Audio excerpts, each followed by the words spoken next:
Olá, amigos da nossa TV Sol, a sua TV, na Sol TV, amigos do Farol Político.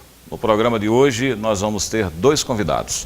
Nós vamos conversar com a economista Roberta Trindade, que vai falar sobre o momento econômico, e teremos no segundo bloco o secretário executivo de Políticas para a Juventude do nosso município, o Marcelo Lima.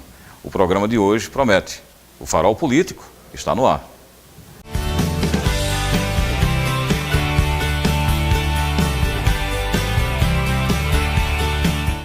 Amigos da TV Sol, estamos aqui mais uma vez com mais um programa. Na nossa edição de hoje nós teremos dois convidados.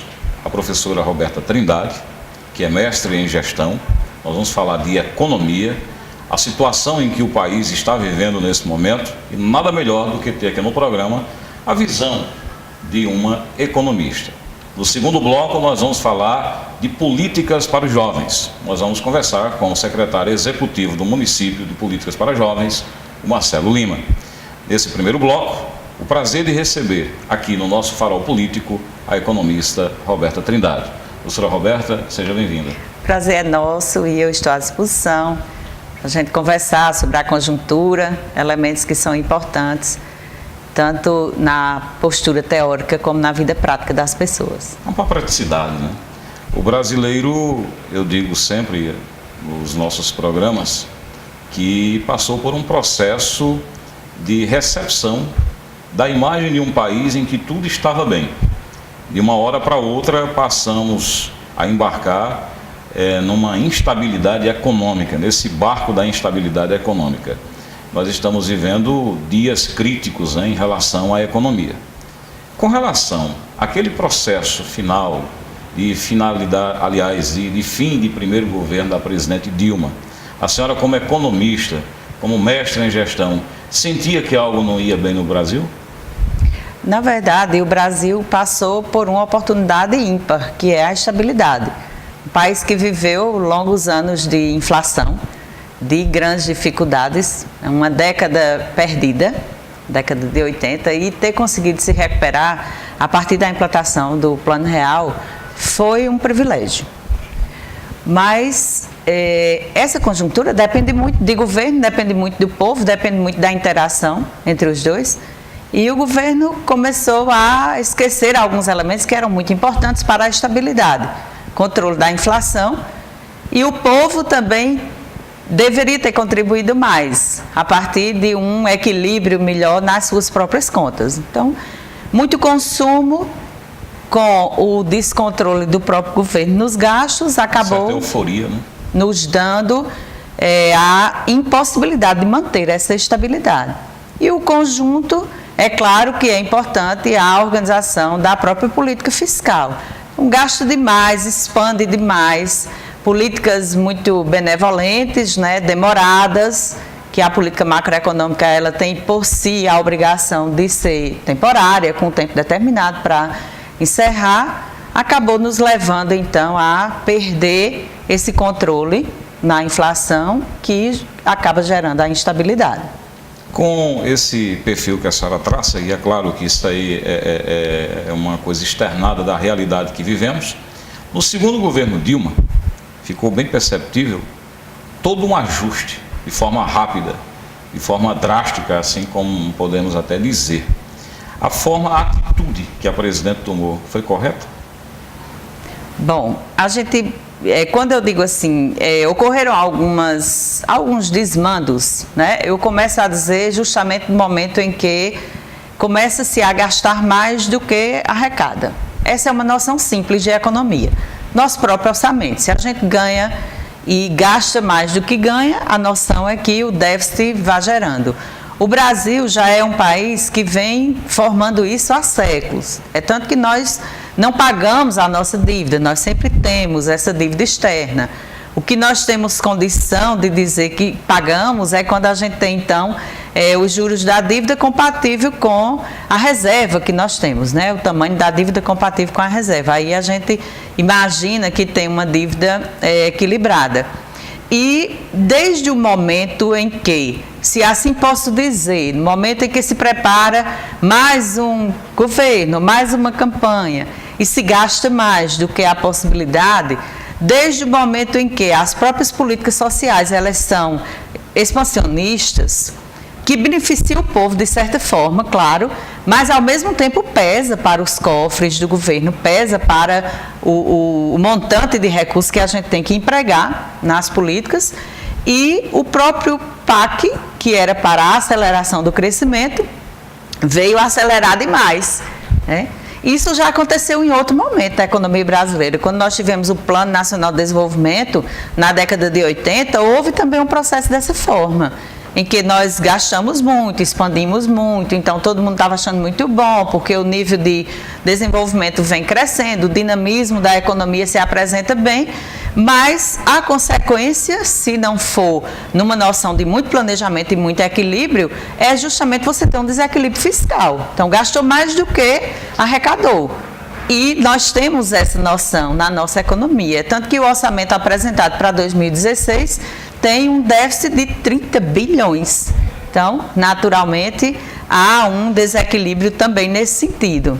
Na verdade, economia é planejamento e equilíbrio. Então, se o governo planeja, mas não cumpre, há uma diferença. E se, na hora do planejamento, já apresenta uma situação deficitária, então você já sabe que esse ano também vai ser um ano ainda de arroxo, de aperto e de dificuldades. Às vezes nos deparamos muito com as informações. A Bolsa subiu, a Bolsa caiu, as ações de empresas brasileiras despencaram nas bolsas, e aí começa aquela onda de especulação, principalmente naquilo que a gente tem de estabilidade pela entrada do capital estrangeiro no Brasil. Quando ele sai, quando ele diminui, quando essa especulação floresce, é claro que há todo um clima de instabilidade interna no Brasil. O Brasil é um país de potência, né? Nós temos muita matéria-prima, nós temos mão de obra que talvez ainda precise ser qualificada, mas há uma estrutura, uma amostra de que é um país que tem tudo para dar certo. É rico. O que é que falta, professora, nessa questão de solidez econômica? Um país rico é tanto que ele está entre as 10 maiores economias. Não tem, os números não negam, né? Apesar da gente ter tido no ano 2015 um déficit no PIB, que representa de fato a nossa riqueza, praticamente a nossa riqueza de produção, nós tivemos um déficit considerável ao longo do ano de 4,5 percentuais, mas a gente sabe que é um país rico, que tem de fato essa condição. Nós temos algumas dificuldades de infraestrutura. Então, esse elemento que você coloca da mão de obra desqualificada, esse é um ponto crucial, é um ponto muito importante. Porque nós produzimos muito, mas não temos a tão desejada produtividade. Então, você não aproveita bem os recursos econômicos existentes, não otimiza os recursos econômicos. E, na verdade, desperdiça e, na verdade, não gera uma riqueza que poderia gerar extra, né? Já porque a gente desperdiça. Nós temos empresários que dispõem de pouco capital, precisa muito do auxílio do governo para gerar esse capital através dos empréstimos, e os nossos juros muito altos não garantem, então, esse dinamismo para os empresários, a condição de tomar esse dinheiro emprestado mais facilmente para a estrutura. Nós temos ainda uma estrutura tecnológica arcaica, o que também dificulta todo o processo de riqueza, e associada a isso tudo uma carga tributária muito elevada. Então, é uma luta para os empresários, mesmo que mais ricos, chegarem ao nível de lucro que eles desejam, que também, ao nosso ver, na análise econômica, é uma margem de lucro considerada alta, que a gente podia ter uma margem de lucro menor e, é claro, uma rotatividade muito maior de dinheiro, né? Mais emprego, mais dinamismo da economia. Mais emprego gera mais renda gera mais consumo, um consumo que seja, de fato, equilibrado à nossa condição de crescimento. E, Isaías, associado a isso tudo, uma disparidade muito grande na renda. Então, se os pobres hoje podem comemorar porque tem um salário melhor, uma relação melhor de salário com o preço de mercado, mas os ricos também enriqueceram muito. E essa diferença entre ricos e pobres, ela dá o que nós chamamos de fosso social, né? Uma distância muito grande. Karl Marx, há tantos anos atrás, já tratava disso. Enquanto a gente não resolver essa questão, o nosso subdesenvolvimento, ele não tem modificações. Então, país rico, mas um país não desenvolvido. Né? Um país de muito crescimento, mas um país sem desenvolvimento.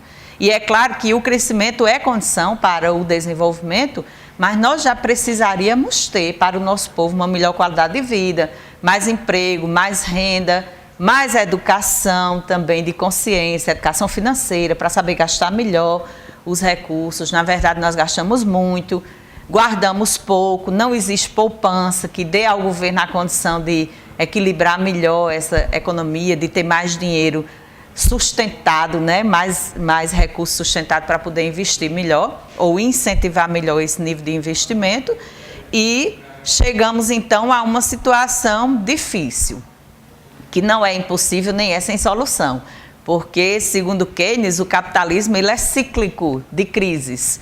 Momento de alternância, você tem bonanças, né? Tem desenvolvimento, ou melhor, crescimento, e no outro lado você teria então uma situação difícil, e alternadamente isso vai e volta num nível normal, o que para a economia é muito normal. É preciso só acertar na política, que no caso do Brasil tem que ser na política fiscal e na política monetária, para poder ter esse controle. A estabilidade para nós, que não temos uma educação, uma condição financeira de alto nível, é muito importante. A senhora trabalha com consultoria. Lidar com essa condição de fornecer orientações, de oferecer às pessoas que lhe consultam, às empresas que lhe consultam, às gestões administrativas municipais que lhe consultam, ela se dá muito mais presente nessa fase de dificuldade, ou acontece também quando a coisa vai bem? Normalmente acontece. Os empresários já têm mais consciência de que necessitam do auxílio, né? Especialmente as consultorias financeiras, que, de verdade, são necessárias, né? Nesse sentido de educação, de consciência que eu continuo falando. Mas na época de crise, naturalmente, apesar de se ter uma condição financeira menor, mas justo por isso eles buscam mais cuidados, né? Tem uma maior preocupação, então, com esse equilíbrio financeiro. E a nossa orientação seria nesse sentido, de planejamento, de equilíbrio das contas, né? De melhorar a condição de produção, a condição financeira da empresa, para que ela tenha, de fato, mais sucesso. Eu costumo muito dizer que a economia, ou tratar com dinheiro, é preciso que a gente pense muito, né? Planeje bem. Então, você não pode, de forma nenhuma, e é uma outra questão também brasileira, as nossas famílias, elas despendem muito do seu recurso em prestações. Então, chega no momento em que você tem, como hoje o nível 43% da renda envolvida em prestações. Então, digamos que fique 60% para fazer aquelas noções básicas. Com o salário pequeno, isso de verdade seria uma dificuldade imensa. Então, para a empresa não tem diferença, para o governo também não tem diferença. É planejar de modo que se ganhe mais do que se gasta. Especialmente naquela condição de poder fazer investimentos, de poder ter uma reserva financeira que todos nós precisamos, né? Para uma eventualidade, a empresa também precisa, de repente é uma eventualidade, ela tem que suprir isso para fazer os investimentos de modo que ela possa estar crescendo cotidianamente e nessa noção de crescimento traga melhorias para todo o conjunto. A gente percebe que falando é fácil, fazendo naturalmente é mais difícil, mas a lógica seria ter mais recursos empregados, que não é só a mão de obra, para que a renda do conjunto pudesse estar aumentada e aí as pessoas pudessem comprar mais, mas com a noção de comprar, de investir e de reservar, né? Ter um dinheiro guardado para uma eventualidade, que naturalmente é noção lógica da economia. Elas vão acontecer sempre. Mas esse acompanhamento do consultor econômico, do consultor de gestão, ele está mais presente mesmo nessa hora de dificuldade? As empresas necessitam da orientação. porque você tem pouco dinheiro para gastar, tem pouco dinheiro para usar. E então, precisa ser aplicado bem. Esse pouco dinheiro precisa ser bem aplicado. Com relação, a senhora faz acompanhamento também de gestões municipais. Os prefeitos também lhe solicitam. Também. Apesar de que, para a população, eles apresentam algumas figuras, né, que se dizem os planejadores, né, aqueles que estão ali para auxiliar o governo. Mas essa parte técnica, ela tem que estar presente, né? Ela tem que fazer o acompanhamento para que a coisa possa fluir bem na gestão de quem lhe contrata. Né? Naturalmente, porque nem todas as pessoas que trabalham já na gestão, elas são plenamente qualificadas, né?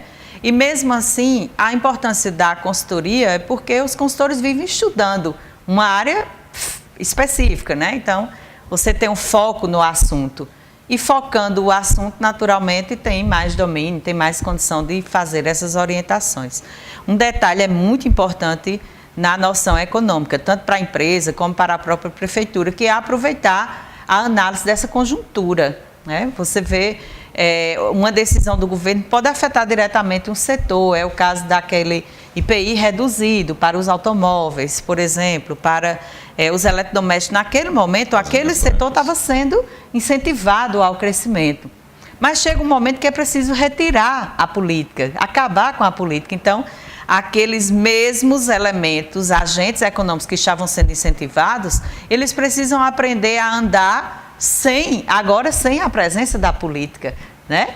E por isso que, então, merece aquela noção de equilíbrio. Nós estamos nos instantes finais desse programa, mas eu queria ouvir a sua opinião. Patos é uma cidade em que o setor industrial ele é raro. Né? Nós temos uma coisa muito tímida, né, nessa questão de produção. Mas apresenta-se na condição de serviços, né, bem mais na consistência educacional. Eu digo isso porque nós temos as faculdades, as universidades, a prestação do serviço no geral, o médico também. Patos consegue sobreviver a essa crise econômica com essa questão só do serviço? Patos é cidade polo, né? Tem essa noção de privilégio. É polo educacional, é polo também do setor de serviços. Eu acredito mesmo que com as orientações da política econômica, o próprio Brasil vai sobreviver, sim. Esse ano é um ano de ajuste, de dificuldades, mas acredito que a nossa lição de casa já foi feita, né? Já temos condição de aprender. E a intenção do novo ministro é, de fato, fazer esse equilíbrio fiscal e o ajuste monetário, e nós conseguiríamos. Patos tem uma situação privilegiada, que é essa condição polo. Então, quantas cidades de outros estados e até mesmo do nosso estado rodeiam e vêm aqui buscar o serviço, né? Buscar a economia. E, nesse sentido, também fazem compras. Se você pensar nos estudantes, além de estudar, eles comprariam tudo aquilo que é necessário para viver, e isso movimenta muito a cidade. Agora, a política industrial, ela é muito importante porque garante aquilo que é básico. Nós precisamos ter sempre a indústria associada a esse setor de serviço, que o comércio faz parte, nós colocamos aí no setor terciário. E, na verdade, o casamento dos dois setores seria de grande valia, de grande importância para um maior crescimento. Sobreviver à crise, eu tenho a melhor noção de que cada empresário fazendo por onde, a gente consegue fazer pelo conjunto. Então, se cada empresário buscar o equilíbrio, buscar o crescimento, buscar não se assustar com essa crise, né? E conseguir conviver e até lançar novas estratégias para sair dessa situação, com certeza Patos também consegue ter uma situação beneficiada nessa história, porque movimento tem, né? Movimento econômico. Existe um paradoxo nesse momento, que é a questão da oferta das promoções e da dificuldade de dinheiro. E aí a pessoa que é assediada por isso tudo, tem que fazer economia mesmo ou pode apostar nessa questão das compras para poder fazer movimentar o dinheiro? Eu costumo brincar com aquilo que se tem no popular. Com os nossos alunos, eles sempre dizem assim: professor, a gente passa 5 anos estudando para o povo pensar que a gente está aprendendo a gastar dinheiro, né? A equilibrar dinheiro. E, na verdade, é muito mais do que isso. Mas, veja bem, promoção, propaganda, tudo isso é assédio de quem vende para, é claro, quem vai comprar. Então, Se a nossa condição é limitada, é preciso pensar também nas promoções. É claro que é muito melhor porque você compra com um desconto bom, mas pode ser assediado no sentido de precisar de uma e comprar duas, né? Precisar de duas e comprar 5, e aí você acaba também gerando aquela situação indesejada de dívidas, né? De gastar muito, de ficar preocupado porque o mês que vem vai ter que então fazer um jogo de cintura, enfim. Dinheiro é equilíbrio, não tem aquela... Se a gente tiver essa noção de que não pode gastar mais do que aquilo que ganha, naturalmente é a condição correta. E todo economista orienta que também precise fazer alguma reserva por conta das eventualidades. Então é preciso ter muito cuidado com esse momento, né? Em que a gente tem pouco dinheiro, mas que o comerciante, claro, quer vender, precisa de fato lançar alternativas para sair dessa dificuldade.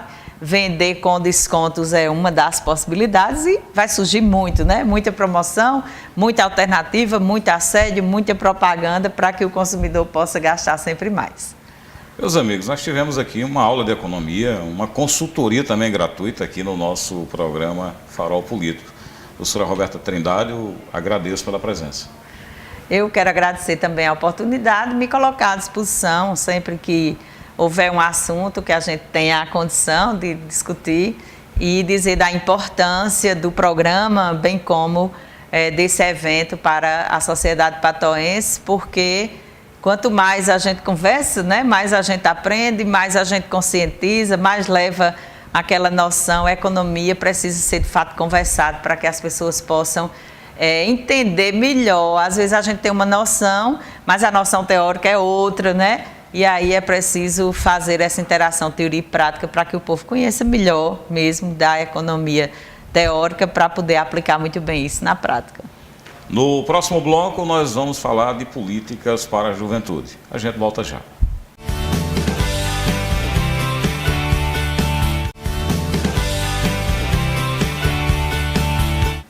De volta com o nosso Farol Político, nós agora temos o prazer de receber no nosso programa o secretário executivo de Juventude e Lazer do município de Patos, Marcelo Lima.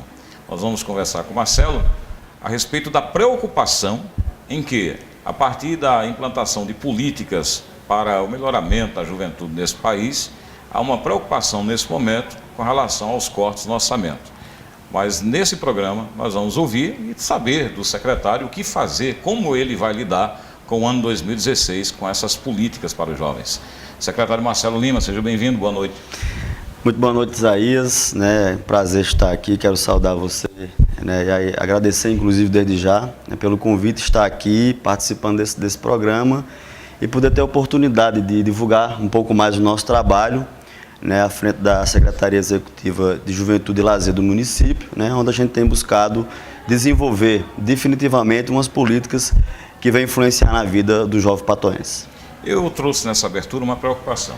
Nós estamos vivendo um momento difícil, inclusive foi tema de discussão no bloco anterior com a economista e mestre em gestão, a professora Roberta Trindade, e a nossa preocupação é com os cortes no orçamento, né, as dificuldades de se fazer gerir as políticas em modo geral e principalmente no que a gente viu sendo aplicado recentemente, que são essas políticas para os jovens.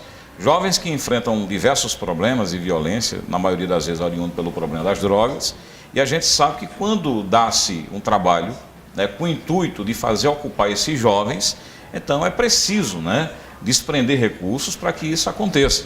Eu queria que o senhor pudesse pontuar como foi esse trabalho até agora e o que vai ser feito, né, para tentar continuar fazendo esse trabalho. Isaías, primeiro é importante que a gente ressalte uma coisa. A política de juventude no nosso país é uma coisa muito recente, muito nova, né? Há 10 anos, os movimentos sociais vêm lutando e lutaram em busca de aprovar que na nossa Carta Magna, na Constituição brasileira, existisse a nomenclatura juventude, né, que surge aí a partir de 15 a 29 anos. E nós conseguimos, através dessa luta, aprovar o Estatuto da Juventude, que foi aprovado e sancionado em agosto de 2013. Né? Então, isso foi um passo importante no desenvolvimento e a fomentação dessas políticas, e a partir disso tange-se uma coisa, realmente, não se faz política pública sem recursos. Sem recursos. Não tem como desenvolver. Mas é importante também que a gente diga que a juventude também é um segmento muito dinâmico, né? Então você pode utilizar, e isso que a gente fez no ano de 2015, por exemplo, a chamada criatividade. Na cidade de Patos, hoje, existem diversas tribos, como nós costumamos dizer. A partir disso, a turma do slackline, do skate, da capoeira, a galera que faz o rock and roll. Então, a partir disso, a gente dinamiza com essa turma, dá oportunidade. E através de muita parceria também. Nós estendemos a secretaria, que não disponibiliza-se de recursos para executar, mas nós temos, por exemplo, a parceria com a Secretaria de Cultura do município, com a Secretaria de Esporte, entre outras secretarias, a de Educação, que dá esse suporte para a gente desenvolver essa política importante para a juventude patoense. Nós temos áreas que a gente trata como áreas vulneráveis aqui na nossa área urbana de Patos. Caso do São Sebastião, com a comunidade Beiral, caso do bairro da Liberdade, com a comunidade da Rua do Meio, problemas verificados na zona sul da cidade e, às vezes, até com a questão de crianças, né, pelo centro da cidade, que são aqueles menores infratores. O que a sua secretaria, o que a sua pasta tem feito, né, no geral, de concreto, para tentar fazer ocupar essas crianças e desvirtuar desse caminho perigoso, que a gente sabe que é o caminho da violência? É importante dizer que no ano de 2015 nós tivemos, através de muita luta também, de muitas idas a Brasília, nós conseguimos aprovar um recurso chamado, e um programa do governo federal, que é um dos nossos grandes parceiros também, que através do governo federal, Isaías, tem desenvolvido essas políticas públicas para a juventude em todo o nosso país. É notório o grande crescimento e ascensão, por exemplo, dos jovens nas universidades, através dos programas ProUni, dos programas Reúne, que hoje, inclusive, dá oportunidade ao jovem da periferia. Nós costumamos dizer que hoje o filho do pedreiro, da empregada doméstica, hoje tem acesso à universidade. Antes, né, na década de 80, por exemplo, isso era impossível, né? Só quem tinha condições de fato tinha condições de estar na universidade. E isso é a união das políticas públicas que o governo federal vem desenvolvendo ao longo desses 10 anos ou 12 anos.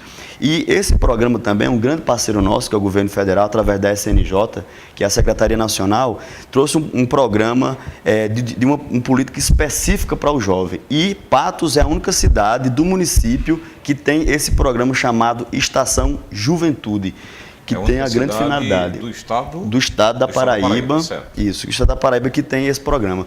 Hoje no nosso país, se eu não salvo me engano, tem cerca de 48 funcionando em todo o país. No Nordeste inteiro são cerca de 15, né? E na Paraíba o único esse programa que pensa, que fomenta uma política concreta para o jovem de 15 a 29 anos. Então esse é a nossa grande sacada. O que é que acontece? Inclusive é importante dizer, e você foi muito feliz na sua fala quando disse que hoje nós temos algumas periferias em estado de vulnerabilidade. O São Sebastião, por exemplo, no mapa da violência do nosso país, é um dos bairros hoje em Patos, infelizmente, que está dentro desse marco de um bairro mais violento da nossa cidade. E por isso mesmo que o nosso projeto foi aprovado, né, com um orçamento que dá para a gente desenvolver algumas ações. A exemplo dela, nós no ano de 2015 conseguimos fazer a entrega de mais de 200 certificados a jovens daquele setor ali. Entre elas nós destacamos aula de violão, de teatro, de vôlei.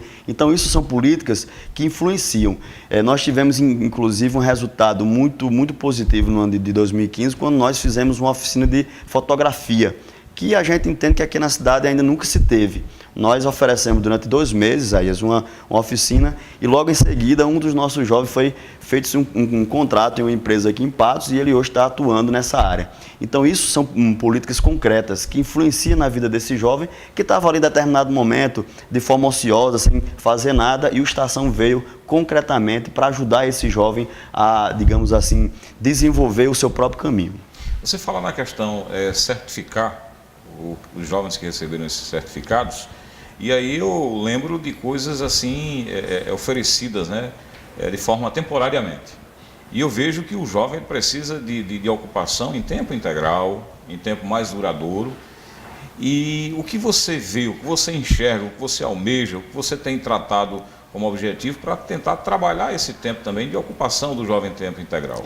Então, nós temos buscado, inclusive, e é um projeto para esse ano, já 2016, ampliar o nosso programa e ultrapassar a barreira do poder público. É importante também, para que a sociedade possa ter uma juventude mais saudável, né, é preciso também que o setor privado nos ajude a conduzir essa nossa política. Eu acho que uma das grandes sacadas que nós iremos ter esse ano é fazer parcerias com empresa e que esses jovens possam ter aí, digamos, uma porcentagem daquele jovem que melhor tiver um destaque na oficina ou no curso que for oferecido, que esse jovem possa ter a oportunidade de, digamos, ter um estágio remunerado naquela determinada empresa. Então, essa é a grande sacada. Nós precisamos fazer uma política, de fato, que dê continuidade a esse jovem a desenvolver a sua vida. E o primeiro emprego é um grande marco na vida desse jovem. É preciso dar também a vara para que ele possa pescar. Esse é o nosso intuito, não só oferecer, digamos assim, a política digamos assim, de criatividade, mas é importante a gente também ensinar esse jovem a pescar, ensinar esse jovem a buscar o seu rumo. Nós temos, inclusive, um mascote que nós inauguramos, que é o Chiquinho, que é um grande mascote lá da nossa secretaria. É um desenho de um menino pobre que mora em uma periferia e que busca em sua trajetória, por exemplo, o caminho de estar na universidade. Então, o Estação tem essa finalidade. E para esse ano nós vamos buscar fazer com que esse jovem se inspire cada vez mais e queira, e tenha interesse, né, em estar na universidade, em buscar o seu primeiro emprego. E é essa a vontade que a gente tem e iremos fazer um trabalho voltado para esse ciclo. Quando você fala em trabalho, e a gente escuta trabalho, de ocupação dos jovens, de atenção para os jovens, eu acho que já estaria na hora de entrar também a política privada. Eu digo isso na questão da parceria público-privada. Há um pensamento nesse sentido. Você falou que um rapaz tinha sido certificado, que uma empresa tinha contratado. Então, isso aí bacana, tudo bem. Já é uma coisa que a gente vê como forma positiva, um resultado extraordinário desse aproveitamento do jovem que, através do trabalho da secretaria, chega ao mercado de trabalho. Mas, na condição público-privada, que projeto vocês têm? O que vocês estão oferecendo às empresas para que as empresas assimilem esse desejo também de dar sua contrapartida para tirar os jovens, né, dos vícios, da violência e desses resultados negativos que, infelizmente, denigrem a questão social e o próprio ser humano? E é nesse sentido, Isaías, que a gente, inclusive, pensa e temos uma visão muito ampla de que a falta de oportunidade para esse jovem é o que dificulta a entrada dele no mercado. É importante que a gente diga que o Brasil, né, que hoje somos cerca de 53 milhões de jovens, né, que tem inclusive aí ainda uma política de exclusão desse jovem do mercado de trabalho, porque se pede muito para que o jovem se insira nesse mercado uma experiência, né? Então a dificuldade começa a partir disso. Fora isso também, o grande empecilho desse jovem chama-se a qualificação. Esse jovem não está pronto, de fato, para inserir naquele determinado. Então, um dos nossos pensamentos ao longo desse ano ainda é qualificar esse jovem, né? Porque o nosso programa, ele ainda não está dentro desse marco de formar profissionalmente um jovem, né? Mas nós temos que buscar, por exemplo, esteve esse ano lá em nossa secretaria Santana, o pessoal do SEBRAE, né, que inclusive faz política que profissionaliza o jovem. E o nosso pensamento é chamar o SEBRAE para que esse ano possa ser um dos grandes parceiros nossos e colocar aí uma grande parcela desses jovens, né, para se formar, se qualificar. E é importante que a gente diga, e um dos grandes parceiros que nós podemos estar, inclusive, dialogando, é o Instituto Federal da Paraíba, o IFPB, que tem, inclusive, alguns programas que ajudam que, inclusive, o jovem possa se inserir no mercado de trabalho a partir da sua qualificação. Antes, como era chamado o Cefet, né? Ele apenas formava o jovem, como nós costumamos dizer na nossa linguagem, formar no parafuso. Hoje o IFPB, ele forma o jovem de forma intelectual, de forma qualitativa para se inserir nesse mercado de trabalho. Então será um dos nossos grandes parceiros ainda para esse ano, dialogar com o SEBRAE e com o IFPB para dar oportunidade desse jovem a estar se inserindo cada vez mais. Esse é o nosso pensamento e, sem sombra de dúvida, chamar o setor privado a oferecer o que nós temos. Nós temos a oferecer um jovem disposto, um jovem que quer no mercado de trabalho e, sem sombra de dúvida, nós precisamos qualificar esse jovem. E é o nosso intuito, e o que iremos oferecer à empresa é um jovem qualificado e disposto a desenvolver a empresa na qual ele vai atuar.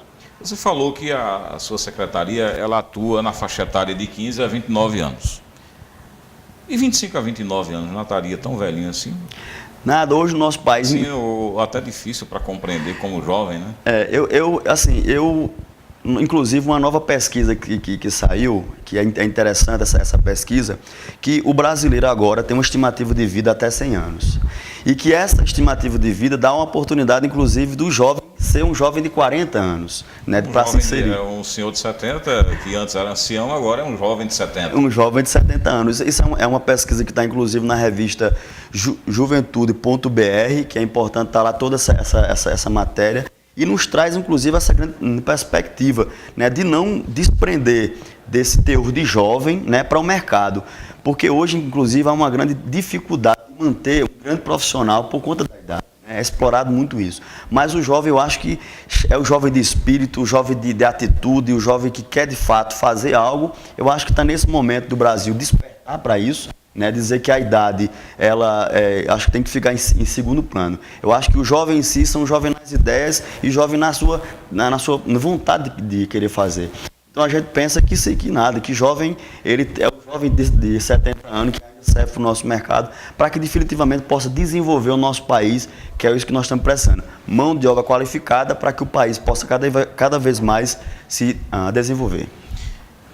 Quantas pessoas em Patos, nessa parte da população, estaria nesse percentual de 15 a 29 anos? Vocês têm ideia? Tem. Hoje na cidade de Patos são 33% da população patoense é jovem, está dentro desse marco de 15 a 29 anos, no último dado do 35 mil pessoas nessa faixa etária, mais ou menos. Nos dados do IBGE, né? No último censo, na verdade, do IBGE, que, salvo me engano, nesse dado que tem esse número, dado de 2012, né?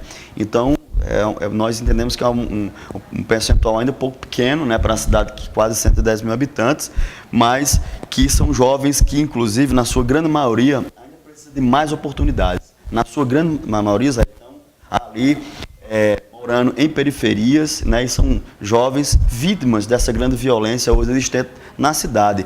As drogas, de fato, têm tomado conta, né, e uma das grandes ações, inclusive, que nós fizemos em 2015, através do Comando, que o Conselho Municipal de Política sobre Drogas, é uma política de conscientização. Nós não iremos jamais combater o tráfico de droga, mas nós iremos conscientizar e salvar essa criança e esse adolescente para que ele não se enverede para esse caminho, que é um caminho da mazela, que é um caminho que, inclusive, não colabora. Nós temos um desafio muito grande para esse ano de 2016, mas a força de vontade, que nós temos de acertar, de fazer que nós possamos ter um futuro cada vez melhor, com uma juventude saudável, é o que a gente precisa, é o que a gente quer. Colocar para você, Marcelo, uma situação. Há muitas reclamações que Patos, né, se foi prometido Campos e Peladas, se reclama da estrutura para se trabalhar a condição do esporte no ginásio Rivaldão.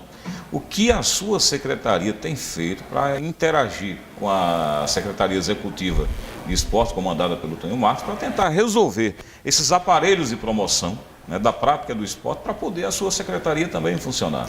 Claro, Isaizinho, inclusive, foi muito importante você ter tocado, porque, por exemplo, hoje no ginásio de esporte, o Rivaldão, que está em pleno funcionamento, nós reconhecemos que é necessário, inclusive, fazer uma reforma, porque, inclusive, é um espaço importantíssimo para o jovem patoense. Hoje nós temos lá um programa, o meu futuro, o meu presente é ter futuro, né, que inclusive é da pasta de esporte do Tonho Marcos, que tem lá 200 jovens atuando, fazendo esse programa, né, e são jovens que inclusive que estão nessa faixa etária do estado de vulnerabilidade, né. Nós, inclusive, temos hoje na cidade de Patos, em pleno andamento, um dos campos de pelada, que inclusive aglomera numa área essencial, que é o famoso Caveirão, que está para ser entregue esse ano ainda, né, fora alguns campos que têm sido feitos na cidade de Patos. Eu acho que o Toninho tem feito um esforço bastante, mas como nós passamos, como você bem colocou aqui no início, um ano difícil de 2015, de uma crise política,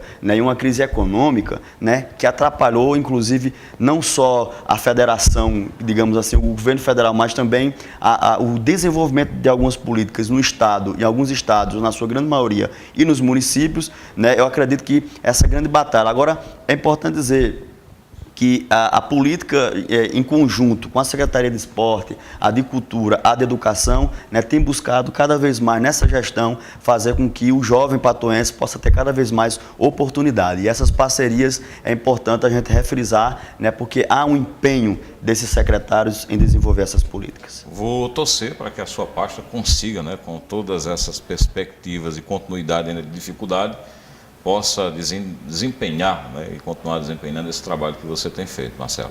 Quero agradecer pela presença aqui no nosso Farol Político. Eu que agradeço mais uma vez o espaço a vocês, Isaías, que inclusive tem contribuído bastante, né, nesse, digamos, nesse desenvolvimento, né, e aberto as portas para que a gente pudesse divulgar cada vez mais. Esperamos que esse ano de 2016 nós possamos ter mais oportunidade de fazer um trabalho, digamos assim, mais amplo, que possamos abranger cada vez mais jovens, e eu tenho certeza que você é um grande parceiro nesse sentido, que tem ajudado bastante, né, seja pontuando aqueles problemas na gestão municipal, mas é nesse sentido que a gente busca, é acertar, né, e é nesse caminho que a gente quer ir. Eu tenho certeza que esse ano vai ser muito promissor, iremos ter aí em busca a nossa vitória, né, que é concretizar os nossos projetos nesse ano. Nosso programa de hoje, conversando aqui com o Marcelo Lima, no bloco anterior com a economista Roberta Trindade, foi muito bom estar mais uma vez com vocês aqui no nosso Farol Político. No próximo programa, eu tenho certeza que você terá a oportunidade de mais uma vez assistir no nosso programa pessoas que estarão trazendo as novidades, debatendo os assuntos, conversando sobre esses assuntos, trazendo soluções para os problemas de Patos dentro desse debate sobre política. A política em todos os sentidos. A política convencional, a política educacional, a política econômica, a política no seu âmbito maior. Por isso, o seu Farol Político. Muito obrigado pela sua audiência e até o próximo programa.